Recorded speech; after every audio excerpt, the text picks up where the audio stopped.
오늘 새벽 우리에게 주신 하나님의 말씀은 역대하 7장입니다. 구약성경 663면입니다. 솔로몬이 기도를 마침에 불이 하늘에서부터 내려와서 그 번제물과 제물들을 사르고 여호와의 영광이 그 성전에 가득하니 여호와의 영광이 여호와의 전에 가득하므로 제사장들이 여호와의 전으로 능히 들어가지 못하였고 이스라엘 모든 자손은 불이 내리는 것과 여호와의 영광이 성전 위에 있는 것을 보고 돌을 깐 땅에 엎드려 경배하며 여호와께 감사하여 이르되 선하시도다.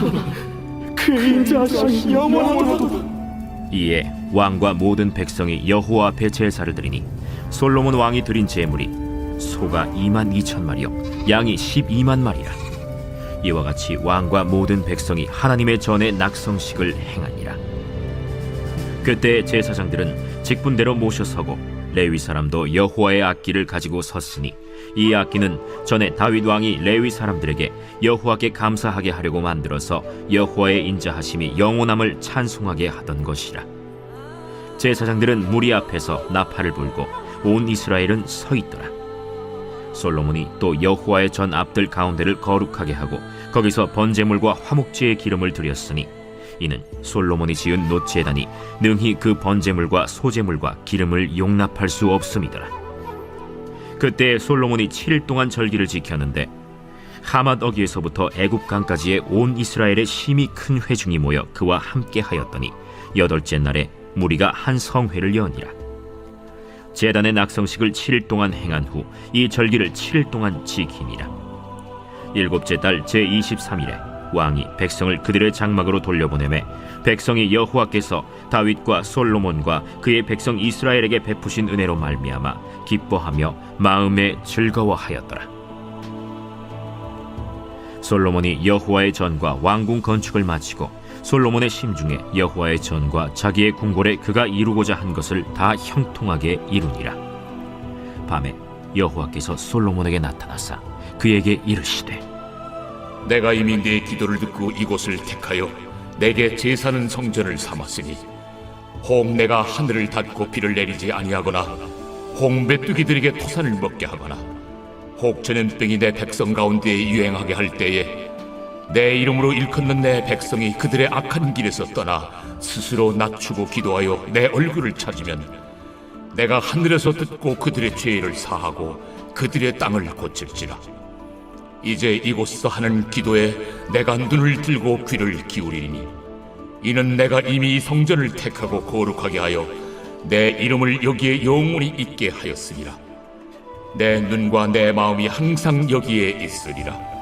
네가 만일 내 앞에서 행하기를 네 아버지 다윗이 행한 것과 같이 하여 내가 네게 명령한 모든 것을 행하여 내 율례와 법규를 지키면 내가 네 나라와 왕위를 견고하게 하되 전에 내가 네 아버지 다윗과 언약하기를 이스라엘을 다스릴 자가 네게서 끊어지지 아니하니라 한 대로 하리라.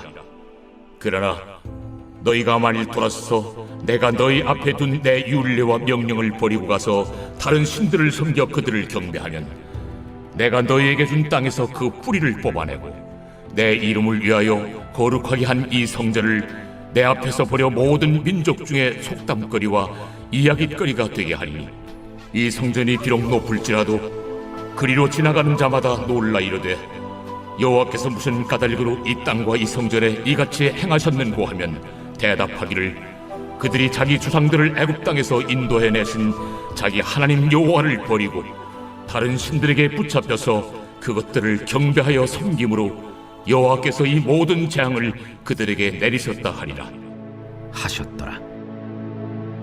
오늘도 말씀의 은혜 가운데 살아가시는 복된 한 날 되시기를 바랍니다. 오늘은 솔로몬의 기도와 하나님의 응답이라는 주제를 가지고 말씀을 나눕니다. 성전을 짓는데 7년이 걸렸습니다. 오랜 시간 걸리고 나서 모든 백성을 모은 후 하나님께 기도를 드렸던 것이 어제의 말씀입니다.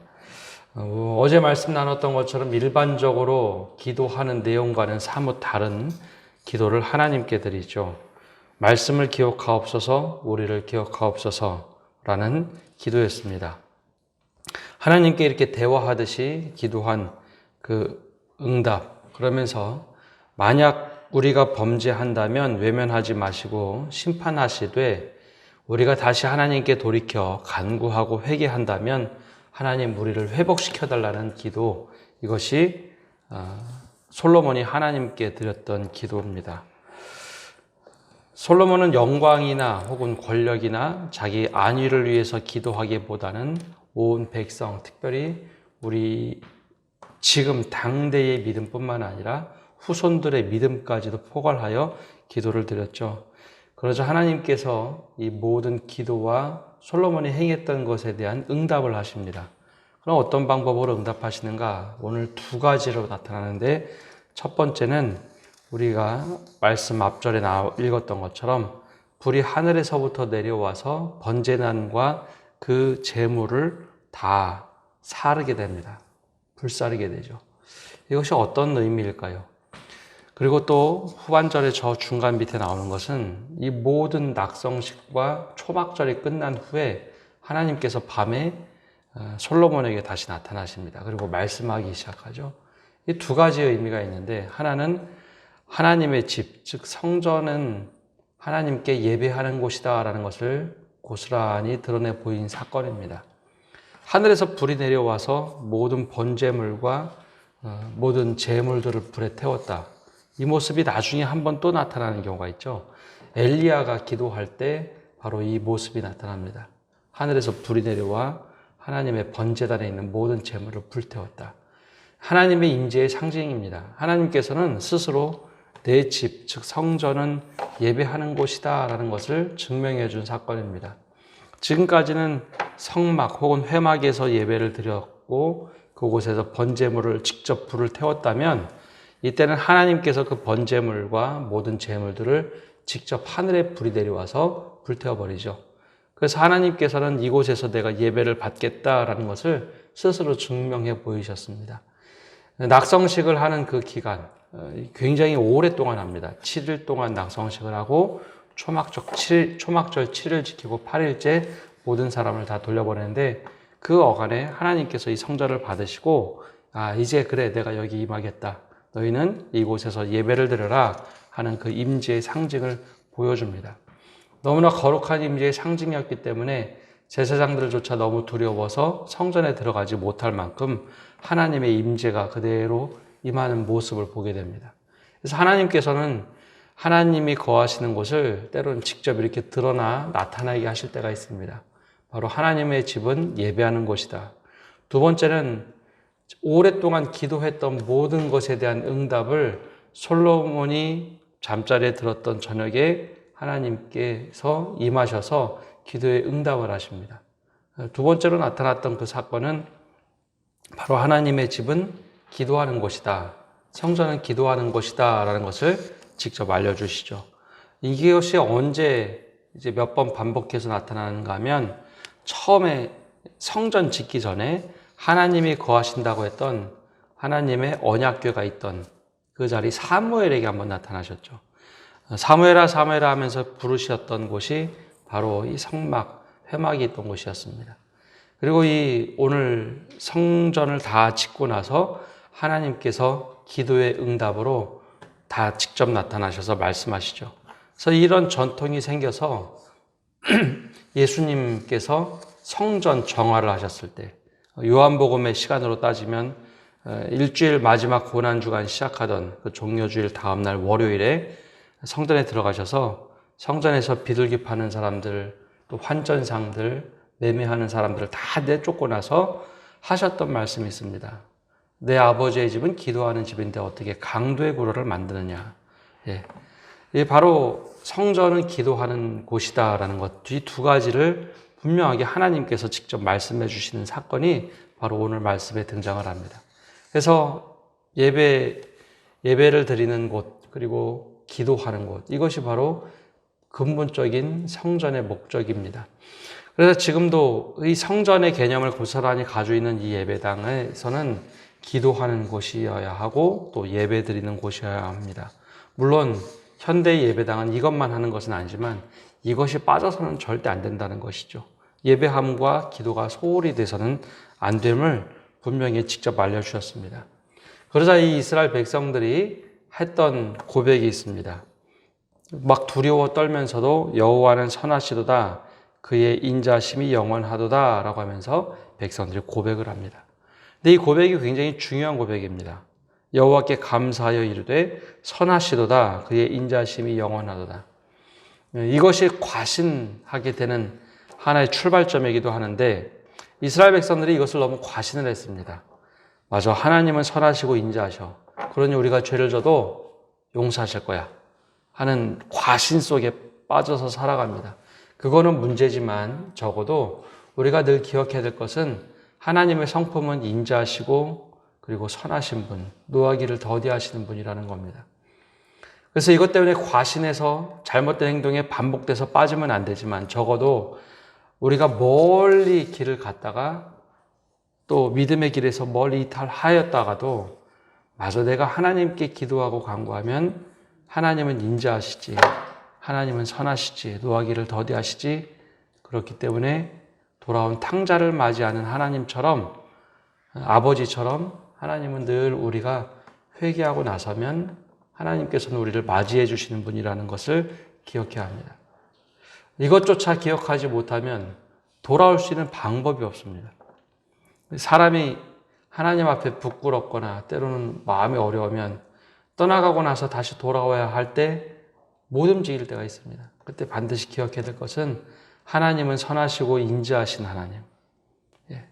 이것은 반드시 기억해야 합니다. 그래서 이스라엘 백성에게 이 문구는 반복돼서 나타납니다. 하나님은 선하시고 인자하시고 노하기를 더디하시는 분. 그래서 바벨론의 포로로 끌려갔을 때도 하나님께서는 그들을 그 기도 제목과 하나님께 부르짖는 음성을 들으시고 다시 돌이키시는 하나님이었습니다. 그래서 우리가 이것을 늘 기억하며 살아가야 합니다. 낙성식이라는 단어가 조금 어렵죠. 우리 요즘 표현으로 하면 봉헌식이다라고 하면 좀 쉽습니다. 어떤 건축물을 다 만들고 나서 하나님께 드린다 하는 것을 낙성식이라고 하는데, 좀 쉽게 표현하면 요즘엔 성전 봉헌식 혹은 입당 예식 중에 드리는 그런 예식입니다. 이렇게 낙성식을 하고 초막절을 다 지키고 나서 23일째 되는 날 모든 백성을 이제 집으로 돌아가게 합니다. 이게 15일 동안 열렸으니 얼마나 굉장한 축제였을까요?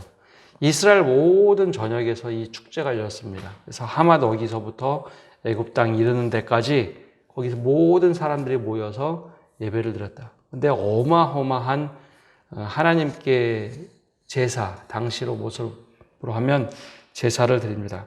소 22,000마리, 양 20,000마리. 이게 사실 수요를 셀 수 없는 양입니다. 이것을 이렇게 드렸다는 것은 준비 기간이 어마어마했다는 겁니다. 놀라운 것은 7년 동안 이렇게 성전을 지으면 과연 재산이 축적이 될까요? 대규모 토목공사를 벌이면 그 이후에 뭐가 좀 쌓아지고 돈이 되는데, 사실 이 토목 기간 동안은 굉장히 다들 힘든 시간 아니었습니까? 근데 하나님께 드리는 이 성전을 짓는 토목 기간 동안은 하나님께서 특별한 은혜를 부어주셔서 이러한 재산 같은 모든 것이 다 늘어난 겁니다.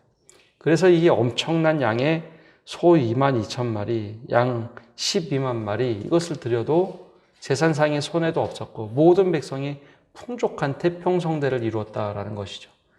그래서 성전 7년이 다 끝난 다음에 2주일 동안 드렸던 이 엄청난 예배, 마치 1,000번제보다 더 많은 양의 예배를 드릴 수 있었던 것은 하나님께서 이 성전을 짓는 기간 동안 어마어마한 축복을 해주셨다는 것을 의미합니다. 그 모든 것이 다 끝나고 나서 하나님께서 솔로몬에게 임합니다. 이 15일 동안 축제를 벌이고 집에 들어가 이제 편안하게 쉬려고 하는데 그날 밤에 하나님께서 임합니다. 그러면서 하나님께 기도드렸던 기도에 대한 응답을 하나님이 하십니다. 기도에 응답하면 우리가 고백했던 것에 대한 눈으로 보여지는 응답만을 생각하는데, 하나님께서 그 기도를 들으셨다라는 표현을 하면서 말씀하기 시작하죠. 그것이 11절부터 나옵니다. 그래서 11절 앞에 있는 12절에 보면은 이렇게 시작이 됩니다. 밤에 여호와께서 솔로몬에게 나타나사 그에게 이르시되 내가 이미 내 기도를 듣고 이곳을 택하여 내게 제사하는 성전을 삼았으니 라고 하면서 하나님께서 응답을 하시죠. 성전의 기능에 대한 말씀을 하십니다.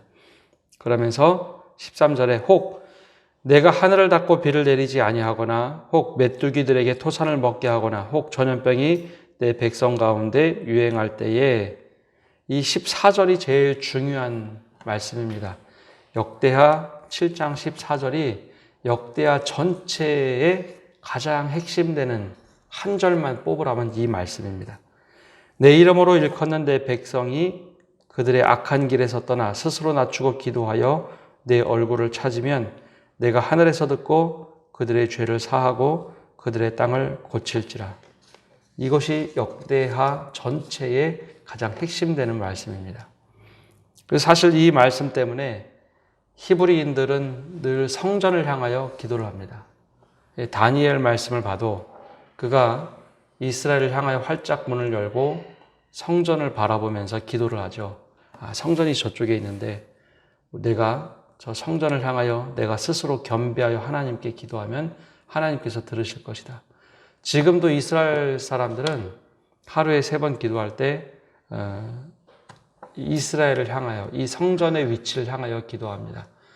이러한 흐름이 이슬람교에도 흘러갔습니다. 그래서 이슬람교도 전 세계에 있는 모든 이슬람 교도들도 시간이 되면 그 거적대기 같은 걸 땅바닥에 깔고 메카를 향하여 기도를 합니다. 바로 자신들의 신이 있다고 생각된 곳을 향하여 기도를 하죠.